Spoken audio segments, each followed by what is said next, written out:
warahmatullahi wabarakatuh. Waalaikumsalam warahmatullahi wabarakatuh.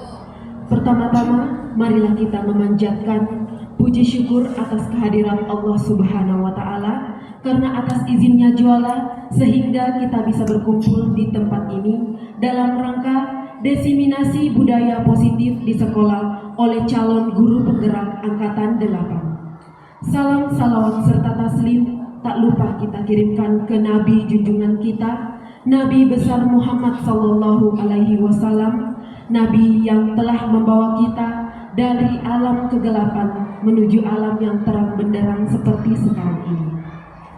Baiklah, untuk membuka acara kita pada pagi hari ini, marilah kita bersama-sama melafazkan lafaz Bismillahirrahmanirrahim. Selanjutnya menyanyikan lagu Indonesia Raya. Hadirin dimohon berdiri.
Hadirin dimohon duduk kembali.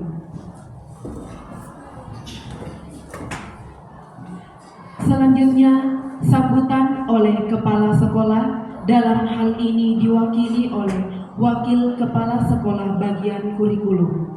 Kepada Ibu Haryanti SPD disilahkan.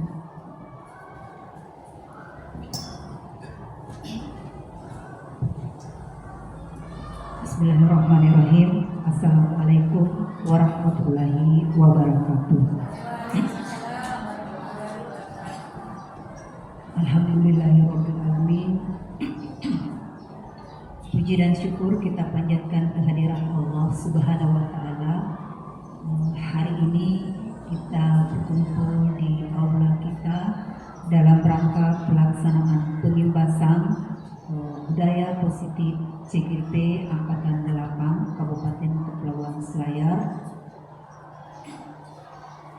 Kita diberikan kesehatan, kekuatan untuk mendengarkan bersama pengimbasan yang telah didapatkan dari modul ke modul dari CGP Angkatan 8. Semoga kehadiran kita di ruangan ini adalah suatu bentuk kesadaran diri kita dalam rangka untuk bersama-sama mengetahui dan menjadikan peran kita sebagai sebenar-benarnya guru. Alhamdulillahirrahmanirrahim. Salawat serta salam kita tetap curahkan kepada Nabi kita Muhammad SAW atas berkat ajarannya beliau kita berada di alam sekarang ini dengan penuh ilmu pengetahuan, sehingga insya Allah akan memberikan kita keselamatan dunia dan akhirat, serta semoga kita mendapatkan syafaat dari beliau kelak di akhirat. Alhamdulillahirrahmanirrahim. Hari ini saya menjadi perwakilan dari kepala sekolah berhubung karena beliau sedang sakit, sehingga beliau mengamanahkan hal ini kepada saya selaku Wapasek Kurikulum untuk menghadiri kegiatan dari rekan CGP Angkatan 8. Pengimbasan budaya positif sebagai bentuk dari tagihan tugas di LMS yang merupakan bentuk aksi nyata dari CGP Angkatan 8, dan itu melibatkan unsur guru supaya kita mendapatkan mendapatkan pengetahuan juga, walaupun kita tidak menjadi bagian dari guru penggerak, tetapi mereka akan mengimbaskan kepada kita apa yang mereka peroleh, pelajaran-pelajaran apa yang mereka peroleh. Tentunya itu adalah setidaknya secara tidak langsung adalah mengajarkan kepada kita dan memberikan pengetahuan kepada kita apa yang sebaiknya kita lakukan. Budaya positif adalah nilai-nilai kebajikan universal yang harus ada di dalam setiap diri guru dan dalam lingkup sekolah. Dan tentu saja budaya positif tidak akan tercipta secara instan, tetapi itu dari bentuk keteladanan kita. Hari ini kita akan tercerahkan tentang bagaimana itu budaya positif, apa-apa saja itu yang termasuk dalam budaya positif yang insya Allah akan dikembangkan nantinya untuk pengembangan sekolah kita ke depannya. Terima kasih kepada dua orang guru calon CGP. Kami juga setidaknya adalah simbiosis mutualisme. CGP sebagai pemenuhan tugasnya dan di sekolah juga ini mendapatkan pengimbasan dari apa yang mereka dapatkan. Jadi saling menguntungkan.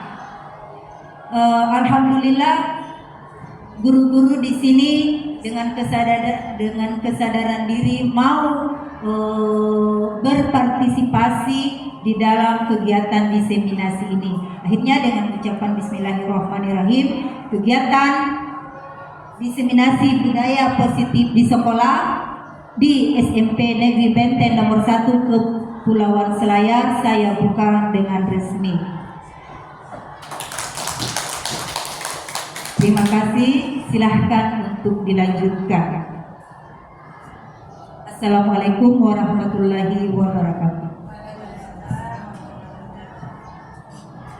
Baiklah, selanjutnya penyampaian materi pengimbasan budaya positif di sekolah akan disampaikan oleh calon guru penggerak Angkatan 8. Tapi sebelum itu, saya akan menutup pertemuan kita pada pagi hari ini dengan sama-sama melafazkan lafaz Alhamdulillahirabbil alamin. Sekian, wassalamualaikum warahmatullahi wabarakatuh.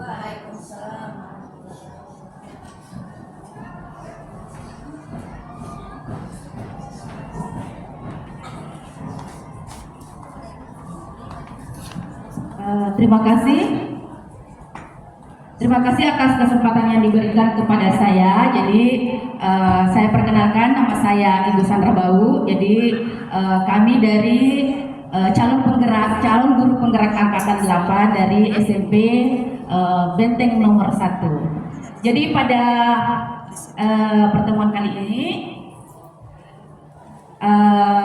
kami akan mengimbaskan budaya positif di sekolah. Tapi sebelumnya, Assalamualaikum warahmatullahi wabarakatuh.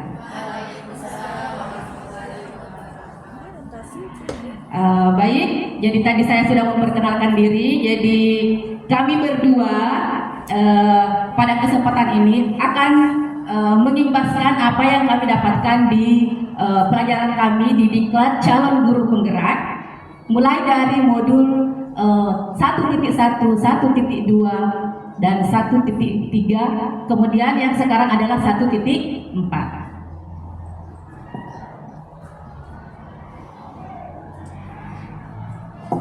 Jadi sebelumnya saya berharap kepada rekan-rekan guru untuk berdiri. Silahkan berdiri. Berdiri semua. Kita melatih konsentrasi dulu ya sebelum masuk di materi. Bagaimana Bapak Ibu? Terima kasih. Sekarang bisa dilihat di layar. Cobalah buka. Apa sih yang mau dibuka? Silahkan dilihat ya. Tugas Anda adalah mengepalkan salah satu tangan Anda. Silahkan. Semuanya Bapak Ibu. Anda bayangkan bahwa Anda menyimpan sesuatu yang sangat berharga di dalam kepalan tangan Anda. Anda perlu menjaga benda tersebut sekuat tenaga Anda, karena begitu pentingnya untuk kehidupan Anda. Jadi tetap tangannya digenggam ya. Tugas 2.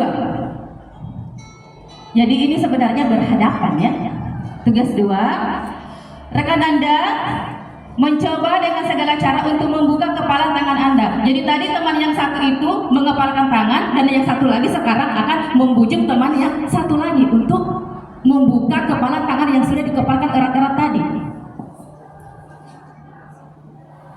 Teman Anda akan membujuk, menghardik, mengintimidasi, memarahi, menggoda, menggelitik, bahkan menawari uang agar Anda bersedia membuka kepalan tangan Anda.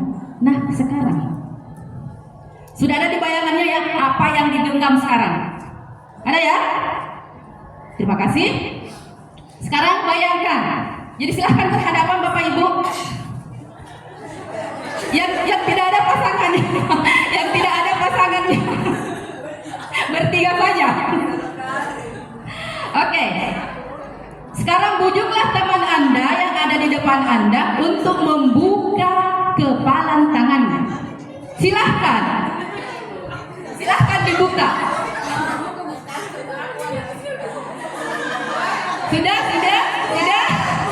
Sudah. Oke, sekarang silahkan duduk dulu.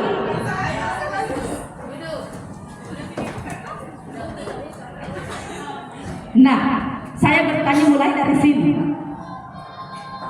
Berhasilkah Anda membujuk temannya yang ada di depannya membuka kepalan tangannya? Tidak. Oke, tidak. Saya tanya yang sebelah sini lagi. Berhasilkah Anda membujuk teman yang ada di depannya untuk membuka kepalan tangannya? Tidak juga. Sebelah sini di belakang. Berhasilkah Ibu membujuk teman yang ada di depannya untuk membuka kepalan tangannya? Tidak Bu, pada saya sudah mau kasih HP. Wah, HP lagi. Adanya saya ada kubu kami. HP lagi. Oke, baik Bapak Ibu. Jadi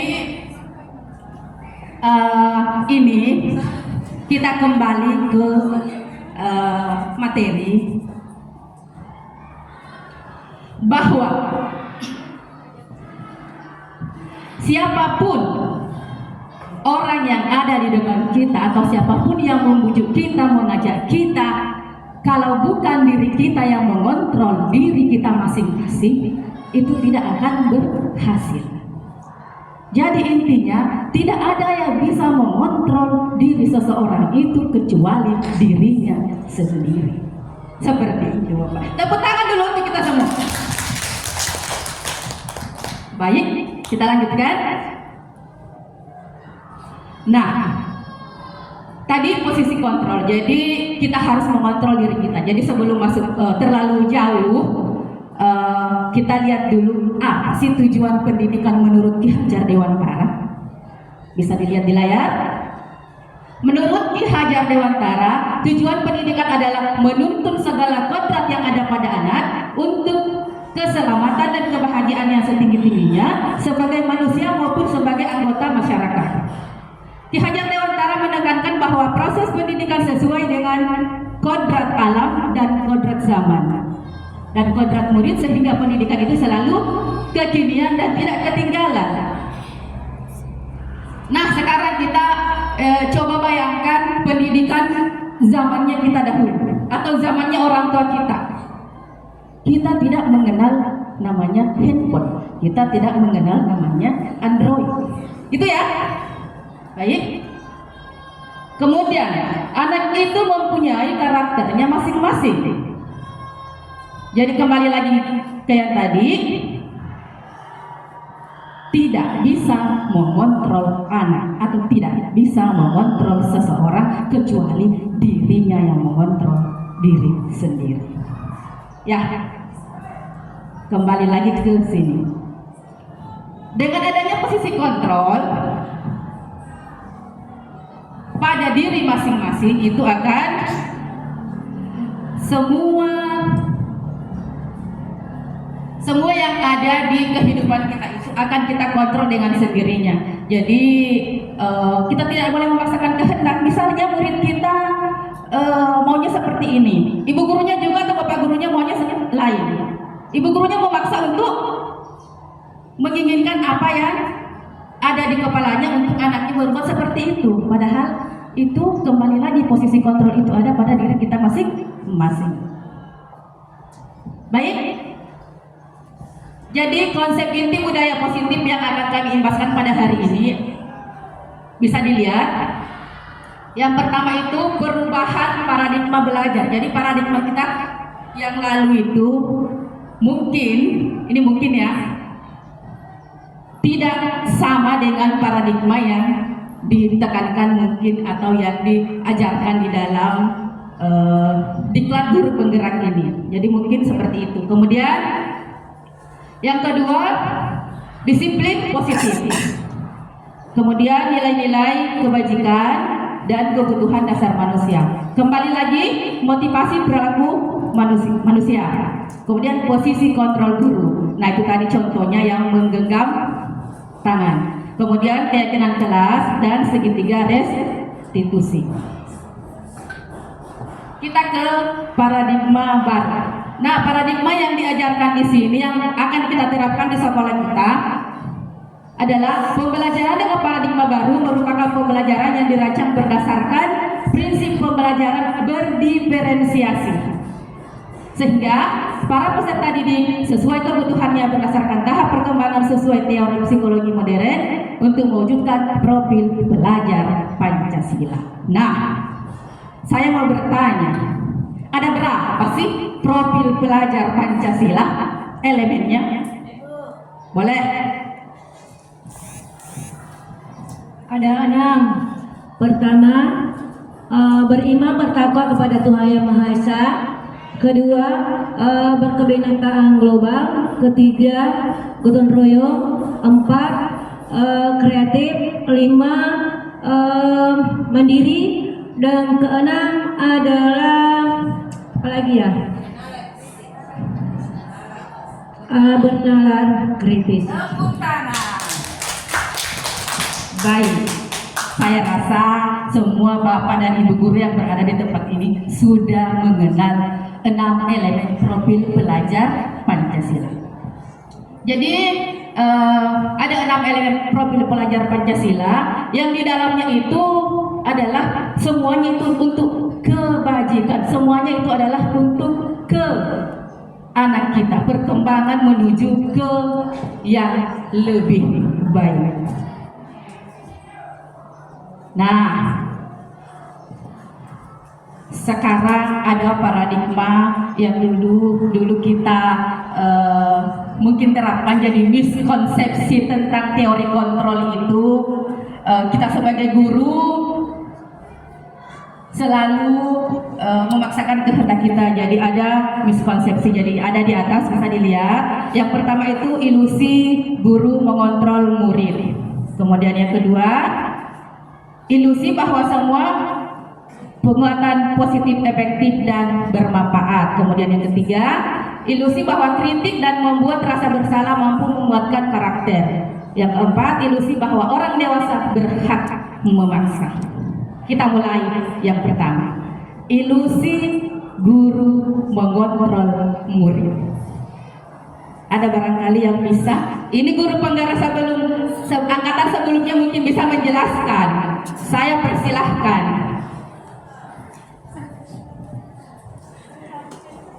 Baik, malu-malu rupanya.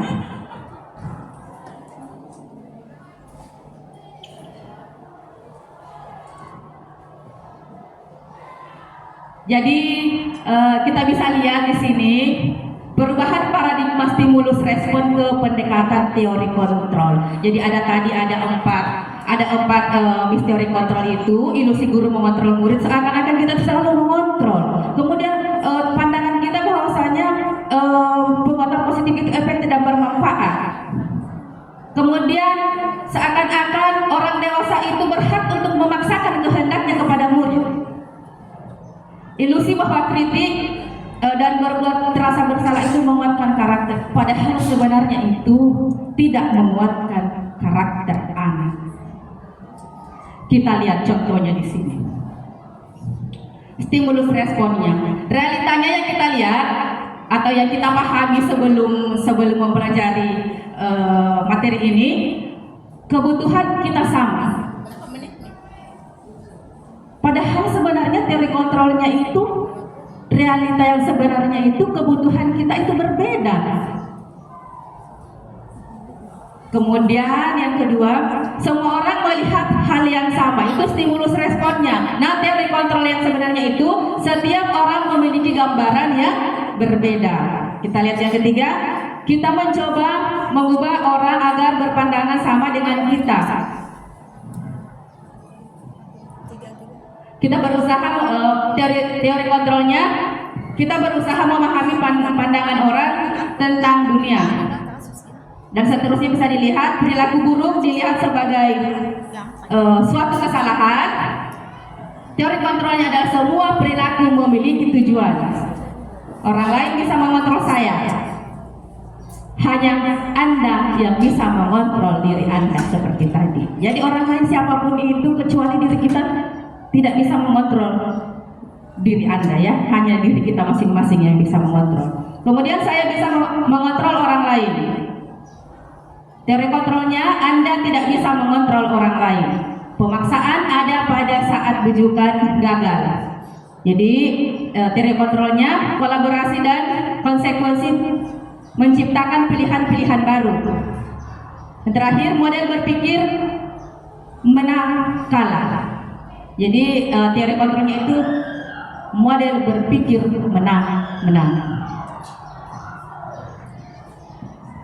Ya, budaya positif.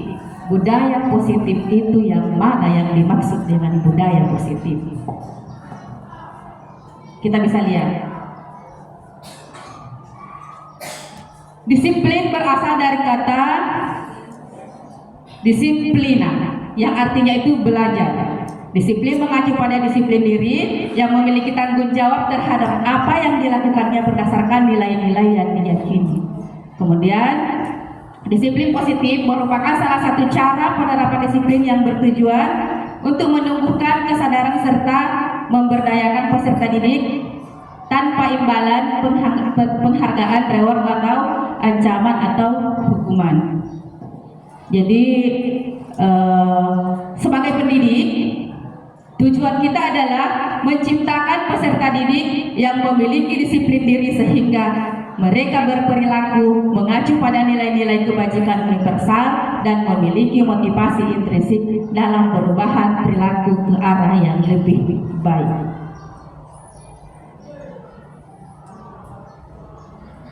Kemudian nilai-nilai kebajikan apa saja yang akan kita tanamkan pada anak-anak kita?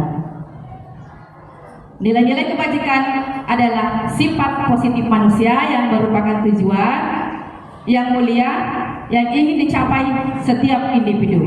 Nilai-nilai kebajikan universal bersifat universal, lintas bahasa, bangsa, agama maupun latar belakangnya.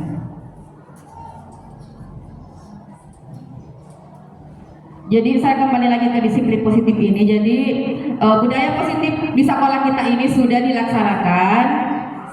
Saya ambil contoh itu tiap pagi kita menjemput anak-anak di depan pintu gerbang. Itu untuk apa? Itu untuk mendisiplinkan anak supaya bisa hadir tepat waktu di sekolah. Itu salah satu budaya positif yang sudah dilaksanakan di sekolah kita. Kemudian untuk melatih rasa percaya diri anak-anak itu ada di tiap apel pagi sudah dilaksanakan, ada unjuk bakat. Jadi anak-anak kita yang berpidato, yang pintar berpidato bisa berpidato, yang pintar menyanyi menyanyi, kemudian yang pintar mengaji bisa tadarusan, kemudian yang pintar mendongeng bisa mendongeng dan sebagainya. Jadi itu salah satu budaya positif yang sudah dilaksanakan di sekolah kita. Kemudian nilai-nilai kebajikan yang kita sepakati bersama, lepas dari suku, bangsa, agama, bahasa maupun latar belakangnya, kita bisa lihat ada 3 item di atas. Yang pertama itu profil pelajar Pancasila. Nah, tadi ada 6 elemen profil pelajar Pancasila. Nah, itulah yang akan kita terapkan di anak-anak kita sehingga anak-anak kita bisa mempunyai karakter yang lebih baik dengan budaya positif yang sudah kita terapkan. Jadi yang pertama, beriman dan bertakwa kepada Tuhan Yang Maha Esa, berakhlak mulia, berkebinekaan global, gotong royong, mandiri, kreatif, dan bernalar kritis. Kemudian bertoleransi, rasa hormat, integritas, mandiri, menghargai, antusias, empati, keingintahuan, kreativitas, kerjasama, percaya diri, dan komitmen. Kemudian untuk keterampilan hidupnya atau life skill-nya dapat dipercaya, lurus hati, pendengar yang aktif, tak merendahkan orang lain, memberikan yang terbaik dari diri.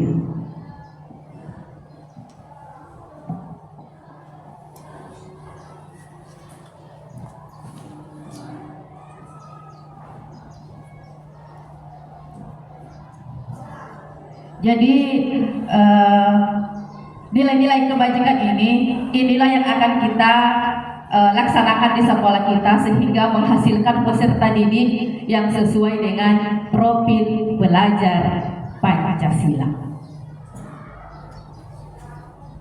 Oke, kita sudah mengenal budaya positif, sudah mengenal posisi kontrol diri masing-masing. Nah, sekarang ada kebutuhan dasar manusia. Ini kebutuhan dasar manusia seperti apa? Kita bisa lihat. Kebutuhan dasar manusia adalah segala sesuatu yang kita lakukan untuk mendapatkan yang kita inginkan. Seluruh tindakan yang kita lakukan memiliki tujuan tertentu.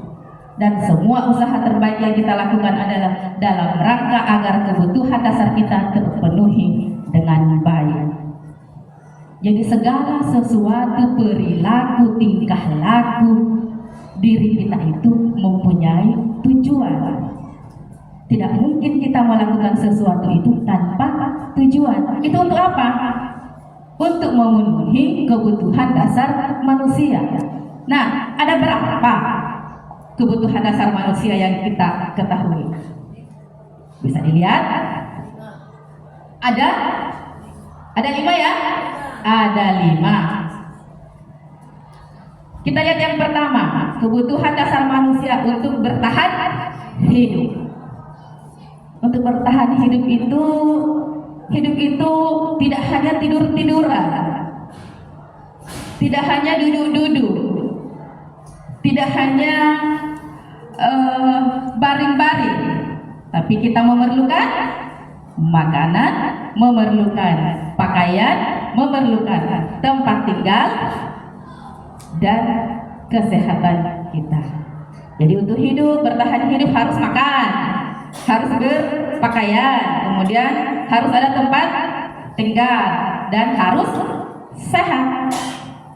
Kemudian kebutuhan dasar manusia yang kedua itu ada rasa kasih sayang dan diterima.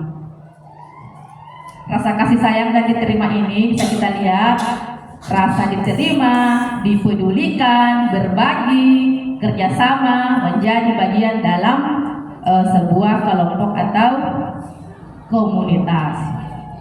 Jadi jangan sampai rasa-rasa ini, kebutuhan dasar ini tidak terpenuhi salah satunya, maka muncullah perilaku yang tidak diinginkan. Jadi harus kesemua kebutuhan dasar ini terpenuhi. Kemudian yang ketiga itu penguasaan. Jadi penguasaan ada di sini harga diri, keinginan untuk dianggap, memimpin, berprestasi, diakui dan didengar. Nah, contoh kecil. Kadang anak-anak kita anggap nakal di kelas, mengganggu temannya. Itu kenapa? Mungkin salah satu dari kebutuhan dasarnya itu tidak terpenuhi di rumah. Mungkin dia ingin diperhatikan atau dianggap oleh teman-temannya di kelas. Nah, inilah yang dilakukan, mengganggu temannya itu supaya dia mungkin ada diperhatikan, ada dipedulikan sama temannya. Nah, seperti itu. Kemudian kebutuhan dasar yang keempat itu ada kebebasan. Kebebasan ini yang mana yang dimaksud? Yaitu mandiri, memiliki pilihan, mencoba hal baru, mampu mengendalikan arah dirinya. Jadi dia bebas berkreativitas, bebas berkarya. Jadi anak-anak kita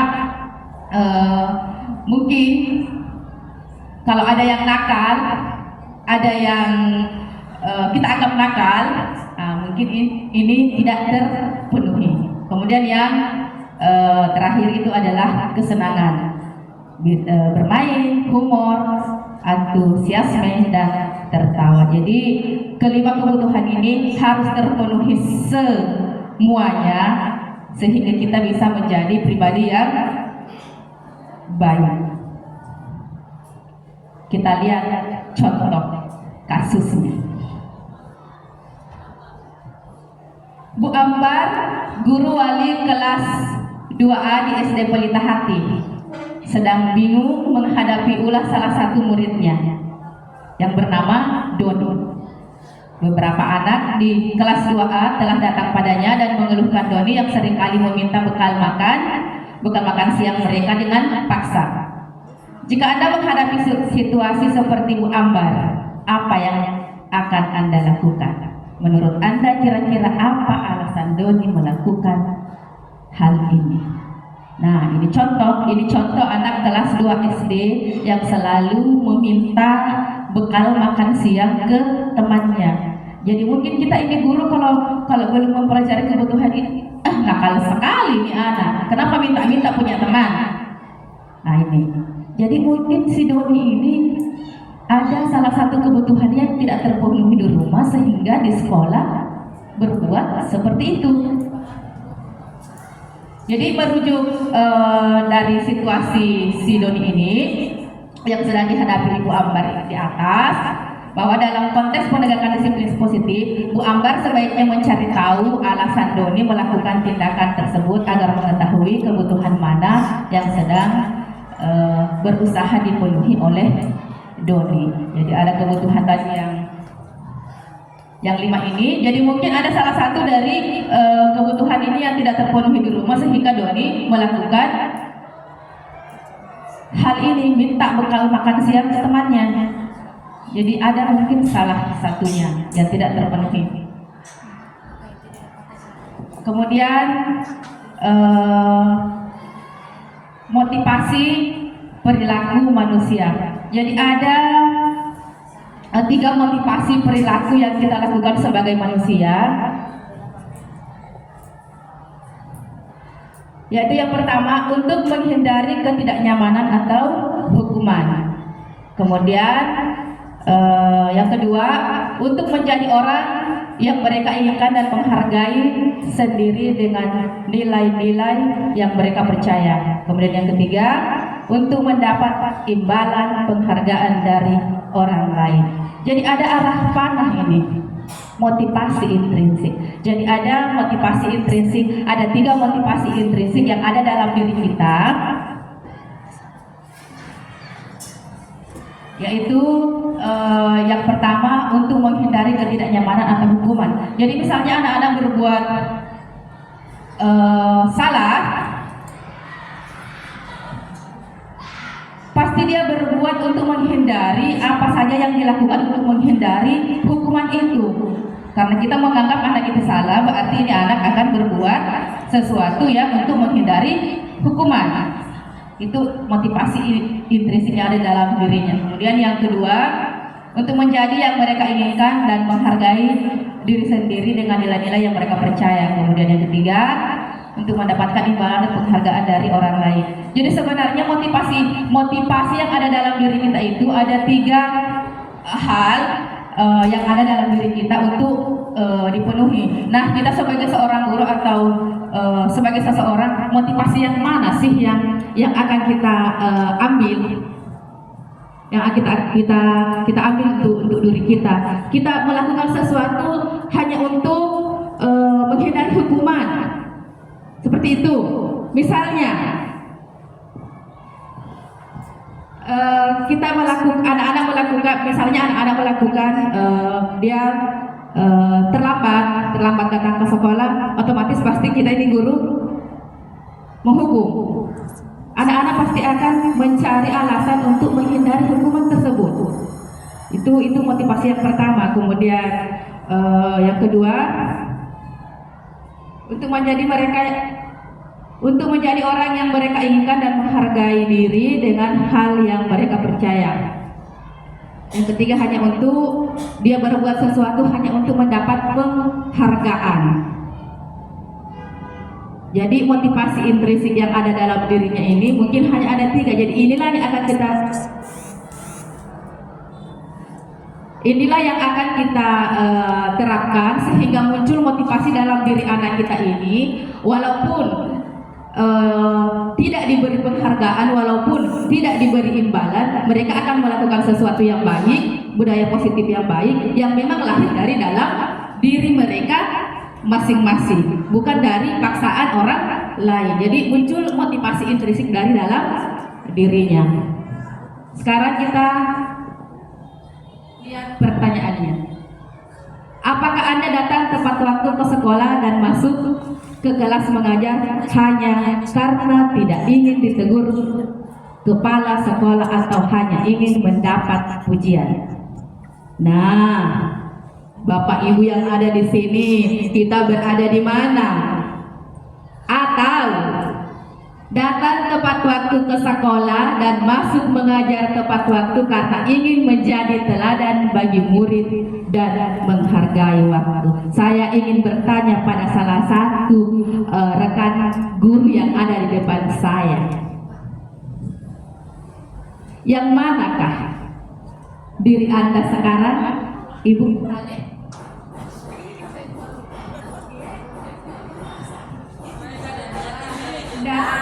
Datang tepat waktu ke sekolah dan masuk mengajar tepat waktu karena ingin menjadi teladan bagi murid dan menghargai waktu.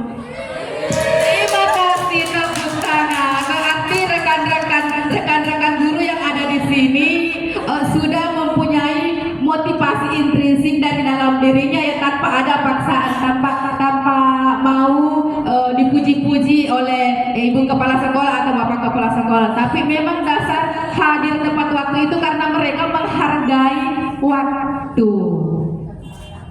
Dan ini adalah budaya positif yang akan kita terapkan ke anak-anak kita, akan menjadi contoh dan teladan bagi anak-anak kita. Sedangkan guruku saja datang tepat waktu, kenapa saya tidak? Seperti itu ya Bapak Ibu ya. Iya, terima kasih. Nah, bisa dilihat di atas, bila di sekolah kita tidak ada peraturan yang mengharuskan guru datang terlambat, atau tidak ada atasan yang memuji, apakah Anda akan datang tepat waktu untuk mengajar murid-murid? Tanpa saya tanyakan, dengan jawaban yang tadi, saya sudah bisa simpulkan bahwasanya guru-guru yang ada di depan saya ini, ada rekan-rekan yang ada di sini, akan datang tepat waktu untuk mengajar. Tepuk tangan untuk kita semua. Terima kasih. Nah, ini kita lihat di atas ada hukuman, konsekuensi, dan restitusi. Nah, sama tadi, apakah kita berbuat hanya untuk menghindari hukuman? Saya rasa tidak ya. Jadi, apa sih yang membedakan antara hukuman, konsekuensi, dan restitusi? Kita lihat. Hukuman itu tidak terencana dan tiba-tiba.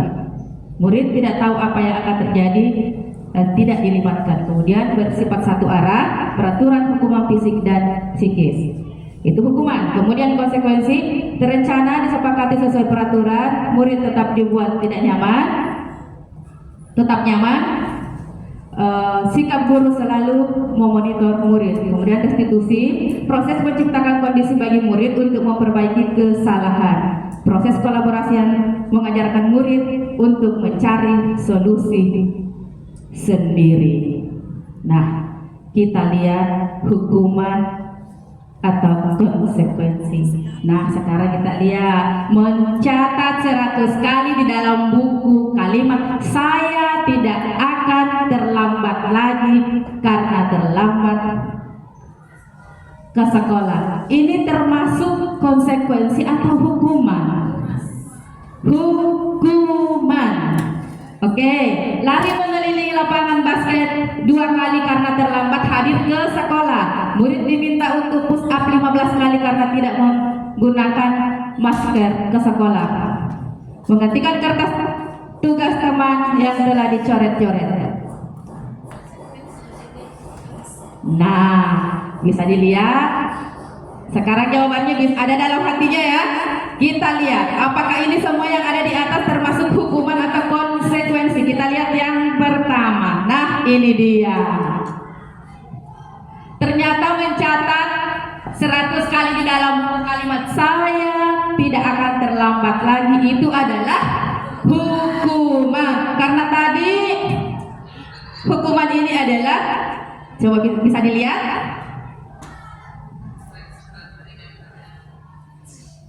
berupa fisik dan psikis.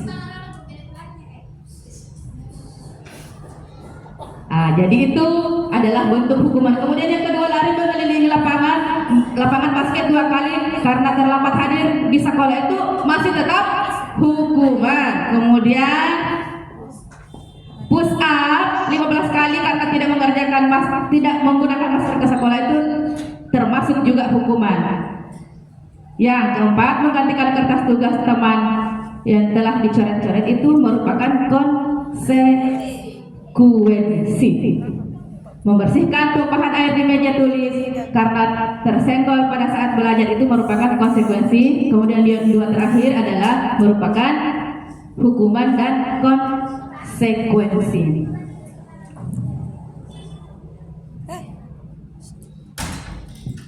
Ya, jadi dari sini kita bisa lihat, mungkin kita sebagai guru sudah bisa membedakan antara hukuman dan konsekuensi. Nah, yang mana yang akan kita terapkan ke anak-anak kita? Mau menghukum atau memberikan konsekuensi seperti contoh di atas? Konsekuensi. Jadi tetap ada pelajaran yang bisa diambil dari sikap guru untuk membuat anak-anak kita ke arah yang lebih baik. Dengan budaya positif yang kita laksanakan di sekolah kita, semoga saja anak-anak kita bisa mengubah perilaku yang kurang menyenangkan menjadi perilaku yang menyenangkan bagi orang lain. Mungkin sampai di sini, jadi materi selanjutnya akan dilanjutkan oleh rekan saya, Ibu Fatmawati, calon guru penggerak angkatan 8 juga sama dengan saya. Dan mungkin saya persilahkan kepada Ibu Fatmawati untuk melanjutkan materi selanjutnya. Terima kasih. Wassalamualaikum warahmatullahi wabarakatuh.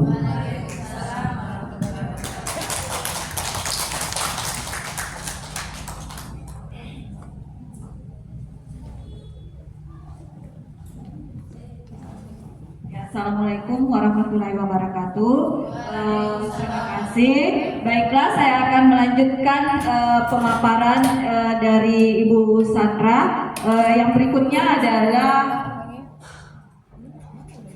apa itu restitusi. Sudah pernah semua dengar apa itu restitusi? Ya, belum. Restitusi adalah proses menciptakan kondisi bagi murid untuk memperbaiki kesalahan mereka sehingga mereka bisa kembali pada kelompok mereka dengan karakter yang lebih kuat. Restitusi juga merupakan proses kolaboratif yang mengajarkan murid untuk mencari solusi untuk masalah mereka dan membantu murid berpikir tentang orang seperti apa yang mereka ingin menjadi tujuan mulia dan bagaimana mereka harus memperlakukan orang lain. Jadi restitusi ini membantu murid untuk menjadi kembali ke kelompoknya masing-masing. Kemudian ada 9 ciri-ciri restitusi ya, bukan untuk merebus kesalahan, namun untuk belajar dari kesalahan. Kemudian yang kedua, memperbaiki hubungan. Yang ketiga, tawaran bukan paksaan. Restitusi menuntun untuk melihat ke dalam diri. Restitusi mencari kebutuhan dasar yang mendasari tindakan. Restitusi diri adalah cara yang paling baik.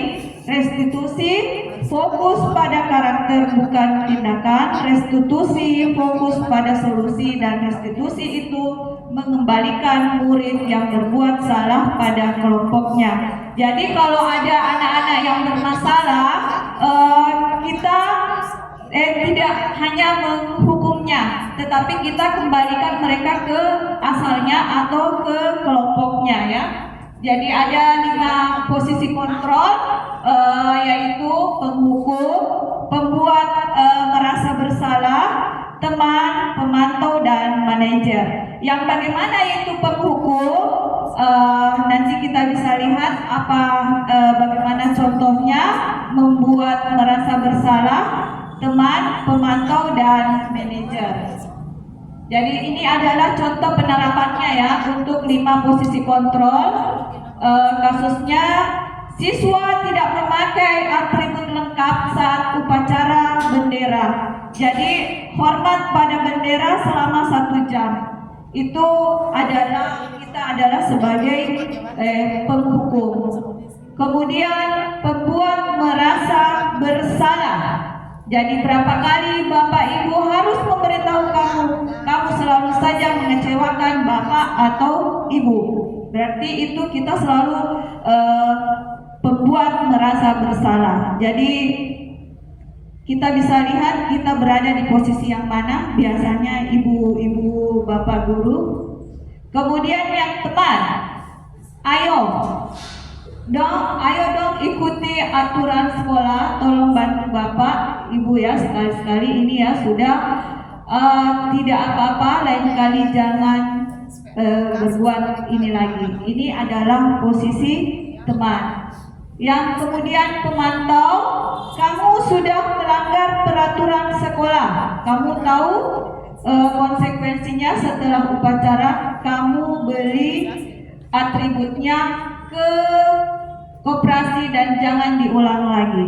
Jadi ini kemudian ada tipe manajer, apakah kamu tahu kesalahanmu? Kira-kira bagaimana kamu memperbaiki kesalahanmu? Ini saya akan menayangkan sebuah video posisi menghukum. Bisa disimak videonya.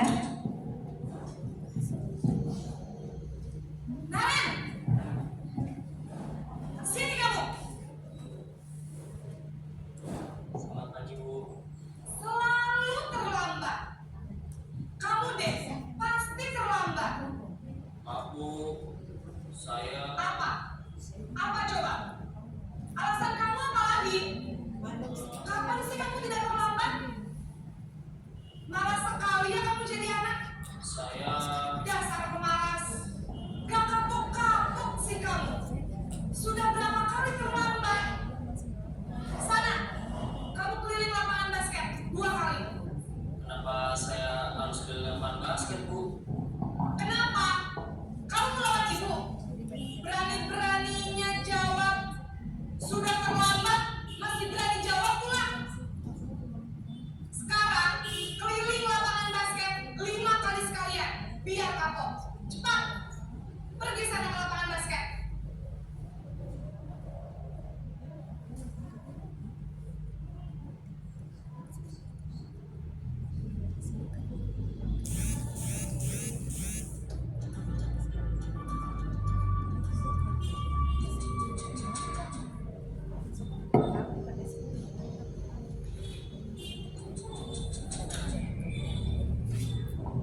sekarang sudah jam 7.20. Naren sudah tahu konsekuensinya jika terlambat hadir.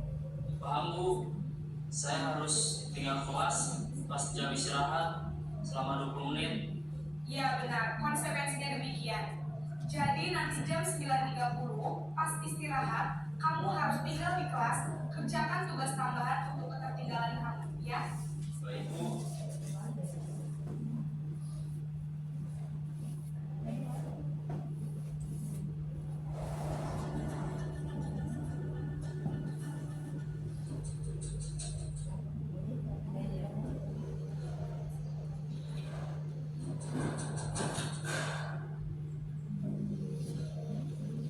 Naren!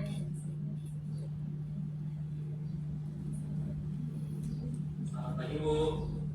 Selamat pagi Naren.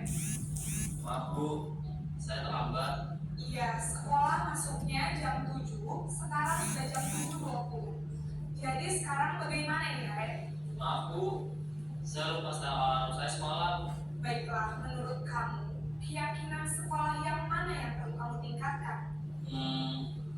Menghargai diri sendiri dan orang lain mungkin ya Bu. Setuju. Jadi, apakah Naren meyakini prinsip saling menghormati tersebut? Iya Bu, saya meyakininya. Apakah Naren bersedia memperbaiki masalah keterlambatan ini? Bersedia Bu. Bagaimana kamu akan perbaiki masalah keterlambatan ini? Saya akan coba untuk tidak lupa menyetel alarm saya Bu.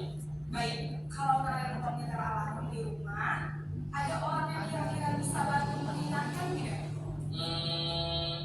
Ada Bu, kata saya, Kak Emma. Ada lagi selain Kak Emma? Selain Kak Emma, ada ibu saya. Baik, jadi yang mengingatkan Naren adalah Kak Emma dan ibu kamu ya? Kira-kira akan mulai setel alarm kapan Naren? Setelah pulang sekolah, akan segera saya lakukan. Baik, jadi Naren akan setel alarm untuk bangun besok pagi dan akan diingatkan oleh kakak dan ibunda Naren ya. Ada lagi yang mungkin perlu dilakukan Naren agar tidak terlambat bangun lagi. Tidak ada Bu. Baik Naren, terima kasih untuk kerjasama kamu. Sekarang kamu perlu kembali ke kelas untuk belajar. Baik Bu, terima kasih. Ya, itu tadi ada 5 video ya yang membedakan antara penghukum, posisi teman, pembuat bersalah dan manajer dan pemantau. Kira-kira dalam hatimu sendiri bagaimana sekarang, berada di posisi mana sekarang? Posisi kontrol apakah yang telah ibu-ibu pernah lakukan? Ya, manajer.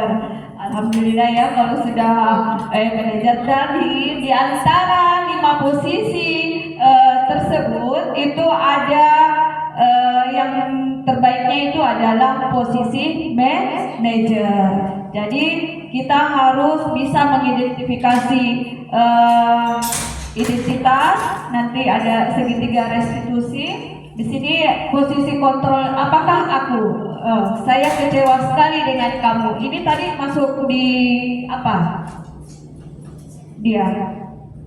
Kemudian kamu tidak pernah benar melakukannya. Ini kita rasa pembuat bersalah.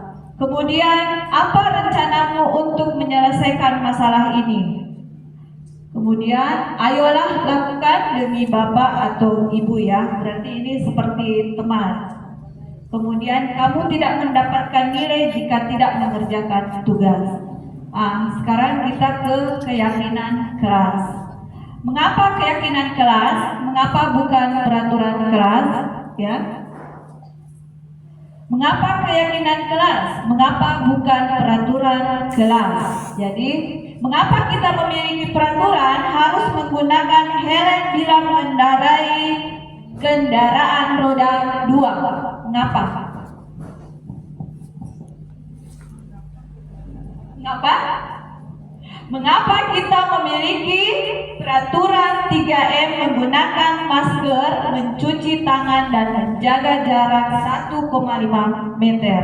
Kira-kira untuk apa? Untuk kesehatan.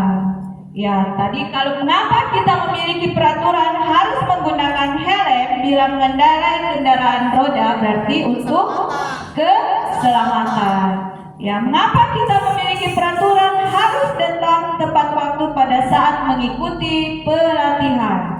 Ya, untuk kedisiplinan. Jadi untuk mendukung motivasi intrinsik, kembali ke nilai-nilai dan keyakinan-keyakinan lebih menggerakkan seseorang dibandingkan mengikuti serangkaian peraturan.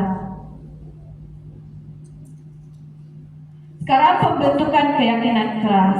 Jadi untuk pembentukan keyakinan kelas itu bersifat abstrak ya, berupa pernyataan universal.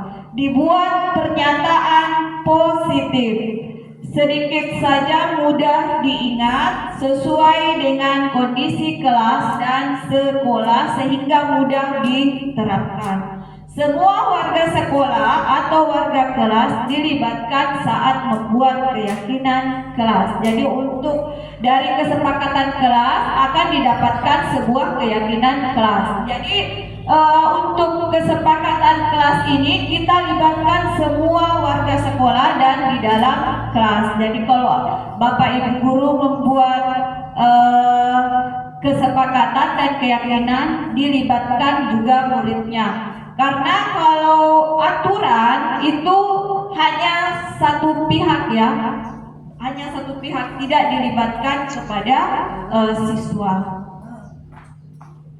Sekarang bisa dilihat antara peraturan dan keyakinan kelas.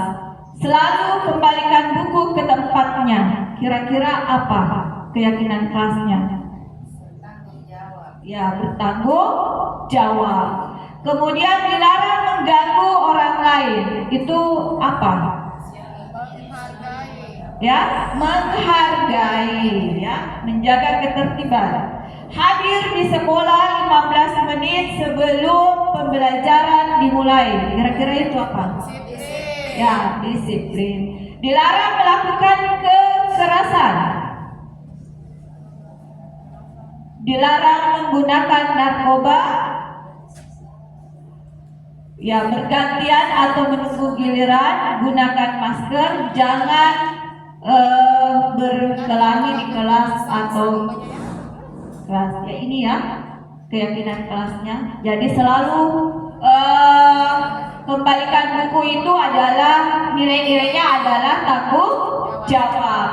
Kemudian dilarang mengganggu orang lain, menghormati orang lain. Kemudian hadir di sekolah 15 menit sebelum pembelajaran dimulai, menghormati orang lain. Kemudian dilarang melakukan kekerasan, berarti keselamatan, menghormati orang lain. Dilarang menggunakan narkoba, yaitu kesehatan. Jadi kalau untuk membuat keyakinan kelas harus ada mengandung nilai-nilai kebajikan atau nilai-nilai universal. Jadi bedakan antara peraturan dengan keyakinan kelas, ya. Jangan sampai kita hanya membuat peraturan, ya. Jadi kalau untuk keyakinan kelas itu mengandung nilai-nilai kebajikan atau universal. Sekarang segitiga restitusi, yaitu bersifat abstrak, berupa pernyataan universal, dibuat pernyataan positif, sedikit saja mudah diingat, sesuai dengan kondisi kelas dan sekolah sehingga mudah diterapkan. Semua warga sekolah dilibatkan saat membuat keyakinan kelas. Jadi tahapan segitiga restitusi ini menstabilkan identitas, validasi tindakan yang salah, menanyakan keyakinan. Yang mana itu menstabilkan identitas ini? Berdasarkan prinsip membuat kesalahan adalah bagian dari proses pembelajaran. Jadi kita stabilkan identitas. Jadi anak-anak itu berbuat kesalahan, kita adalah bagian dari proses pembelajaran. Misalnya berbuat kesalahan itu wajar.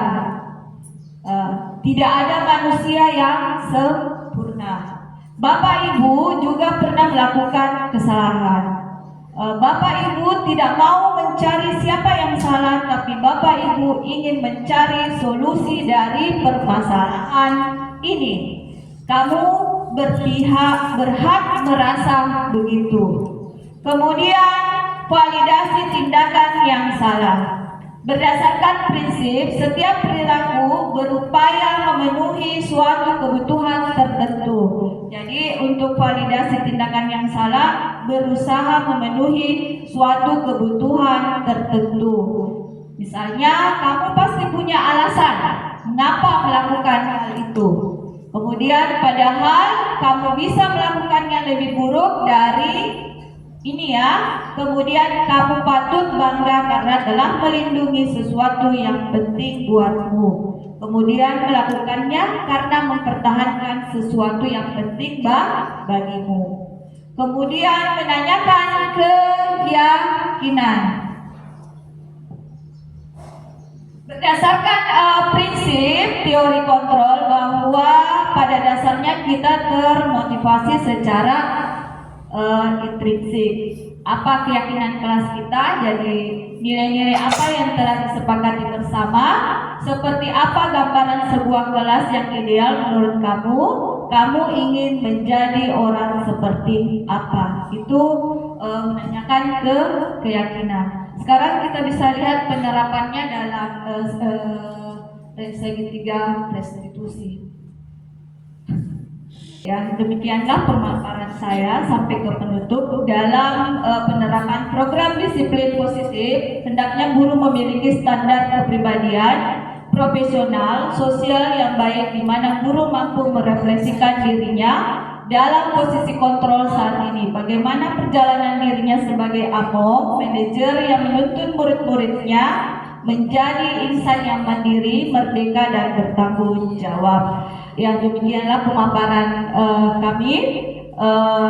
Siapa tahu ada yang mau bertanya.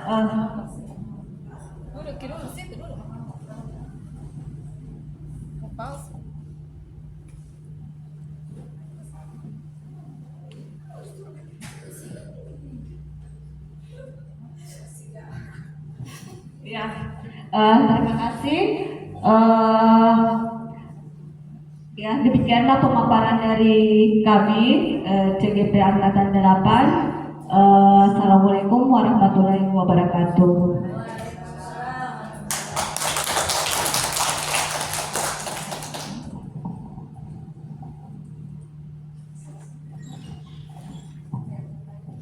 Terima kasih. Kami ucapkan kembali kepada Bapak Ibu yang hadir di tempat ini untuk membantu pelaksanaan tugas kami, calon guru penggerak Angkatan 8. Jadi untuk sesi selanjutnya mungkin kita sharing dengan pertanyaan-pertanyaan setelah melihat pemaparan kami berdua. Mungkin ada pertanyaan yang masih mengganjal di benak Bapak Ibu, mungkin bisa ditanyakan di sesi tanya jawab sekarang. Jadi saya buka dua pertanyaan terlebih dahulu. Saya persilahkan kepada Ibu Nur Samsidar. Ibu Samsidar. Tidak ada nurnya ternyata. Silahkan maju ke depan. Silahkan maju ke depan karena ini mic-nya tidak panjang kabelnya.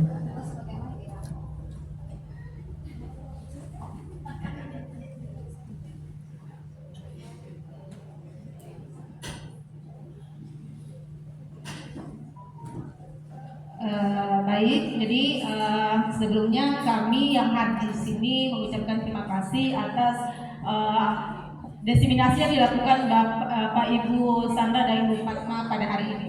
Nah, pemaparan yang disampaikan itu begitu memberikan kami pandangan yang dan wawasan yang terbuka tentang apa itu sebenarnya disiplin positif. Nah, pertanyaan saya di sini adalah, jadi ini pertanyaan saya adalah sebuah kasus di mana berhubungan dengan restitusi. Di mana restitusi itu sendiri adalah proses di mana seseorang itu memperbaiki kesalahannya, misalnya seorang siswa. Nah, ini sebuah kasus. Misalnya kita sudah melakukan sebuah restitusi kepada seorang anak yang mendapatkan kesalahan dari temannya. Nah, bagaimana ketika seorang anak tersebut sudah mendapatkan restitusi, tapi anak yang berbuat salah ini masih menyimpan dendam dan traumatik terhadap anak yang lawan mereka, misalnya ada dua orang anak yang bertengkar. Jadi bagaimana seorang anak ini yang sebelumnya sudah diberikan restitusi tapi masih menyimpan dendam dan traumatik. Nah, apa yang harus Bapak apa yang harus dilakukan dengan kasus yang seperti ini? Terima kasih.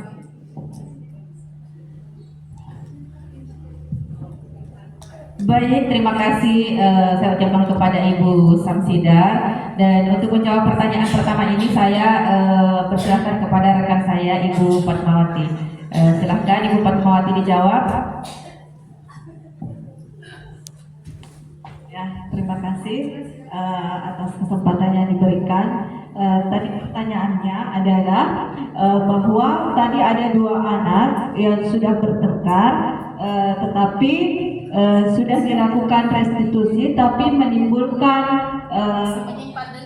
masih menyimpan dendam.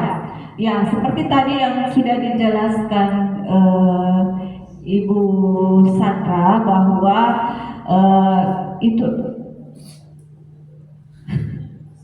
masih berarti anak itu masih memiliki kebutuhan dasar yang tidak terpenuhi. Jadi dia bisa saja kebutuhan dasarnya itu tidak terpenuhi, apakah rasa kasih sayangnya, kemudian bertahan hidup, ya itu. Jadi mungkin masih ada sifat dasar atau kebutuhan dasar anak yang belum terpenuhi. Jadi kita sebagai guru kita harus bisa menstabilkan dulu identitasnya, validasi tindakannya yang salah, dan menanyakan keyakinan apa yang telah diperbuat. Ya, itu saja. Mungkin Ibu Sandra ada ingin ditambahkan? Baik, jadi mungkin ini hanya tambahan dari penjelasan rekan saya. Tadi kasusnya masih ada dua anak yang masih menyimpan dendam setelah diadakan restitusi. Nah, pertanyaannya, kenapa anak ini masih menyimpan dendam? Nah, sama tadi yang dikatakan oleh rekan saya, bahwa mungkin dua anak ini masih ada salah satu 5 kebutuhan pokok manusia itu yang tidak terpenuhi, sehingga masih menyimpan dendam. Dan betul, ini bisa diidentifikasi kembali dan dilaksanakan lagi segitiga restitusi kembali untuk menyelesaikan masalah yang dihadapi kedua anak tersebut. Jadi mungkin begitu jawaban kami. Saya kembalikan kepada Ibu Samsidar. Ya, terima kasih jawabannya Ibu. Jadi intinya ketika dua orang anak yang masih yang bertengkar, kemudian salah satu dari anak ini masih menyimpan dendam atau traumatik, maka solusinya itu dilakukan kembali restitusi. Seperti itu. Ya, seperti itu. Baik, terima kasih. Jadi kami lanjutkan, kami buka kembali satu pertanyaan sebelum kita akhiri sesi tanya jawab. Saya persilahkan kepada Ibu Hadayana. Jadi boleh barangkali ke depan supaya wajah cantiknya kelihatan dan pertanyaannya bisa jelas didengarkan oleh rekan guru yang lain. Terima kasih.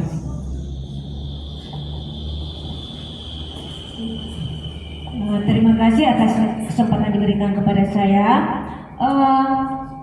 Menurut tadi pengimbasan atau budaya-budaya positif yang akan disampaikan oleh Ibu berdua di sini, Sangat menarik ya tentang budaya positif yang tadi disampaikan.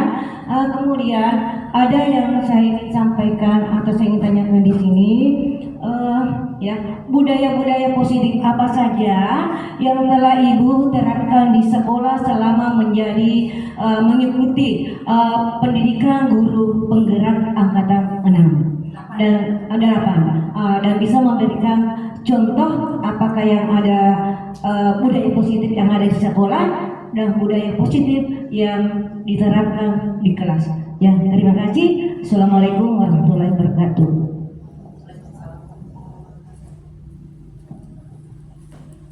Baik, terima kasih atas pertanyaan yang diajukan oleh Ibu Hadayana. Jadi saya mungkin akan kembali menjawab. Jadi pertanyaannya tadi, budaya positif apa yang sudah dilaksanakan di sekolah kita, kemudian budaya positif seperti apa yang sudah dilaksanakan di dalam kelas. Baik, jadi seperti penjelasan kami tadi di pembahasan materi, bahwa budaya positif kita ambil salah satu contoh yang kita laksanakan di sekolah kita itu adalah mendisiplinkan siswa. Bagaimana caranya? Dengan datang tepat waktu. Jadi setiap pagi itu Bapak dan Ibu guru di pintu gerbang sudah menunggu anak-anak kita, supaya anak-anak kita ini tidak datang terlambat lagi. Itu sebuah pembiasaan positif untuk mendisiplinkan anak. Kemudian ada lagi contoh, sudah dilaksanakan pengembangan bakat yang dilaksanakan setiap apel pagi yang dilaksanakan oleh guru dan OSIS yang ada di sekolah kita, yang mencari bakat dari kelas 7 sampai kelas 9. Bakat-bakat apa yang dimiliki oleh anak-anak kita, dan itu bisa dikembangkan lewat penampilan di depan teman-temannya.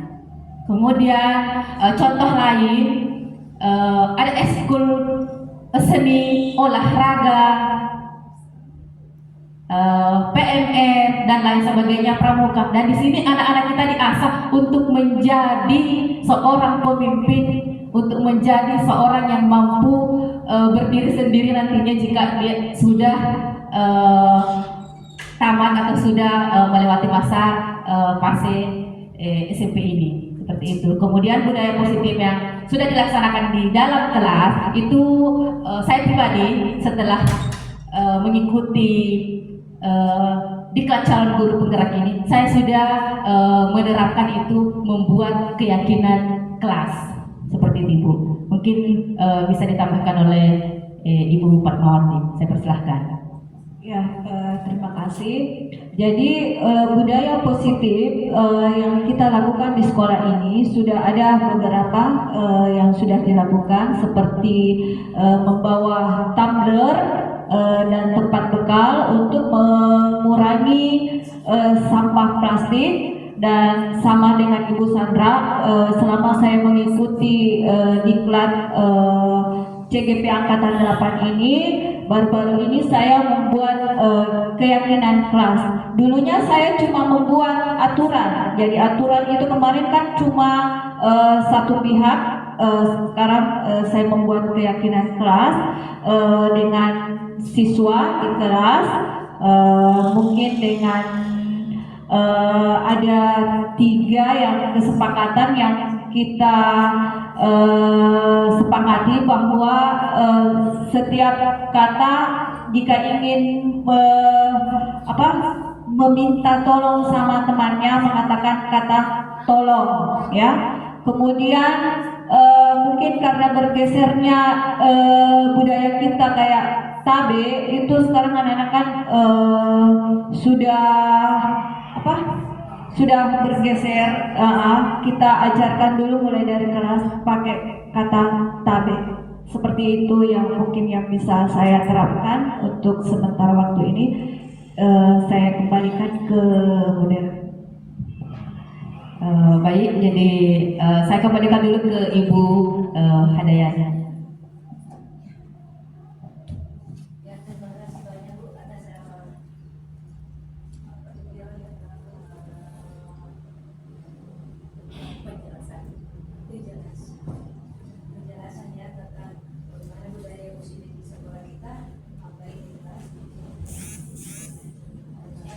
Semoga kita semua di sini bisa menerapkan semua budaya positif di sekolah kita. Amin. Jadi semoga kita semua bisa menerapkan budaya positif di sekolah kita dan menjadi lebih baik. Terima kasih.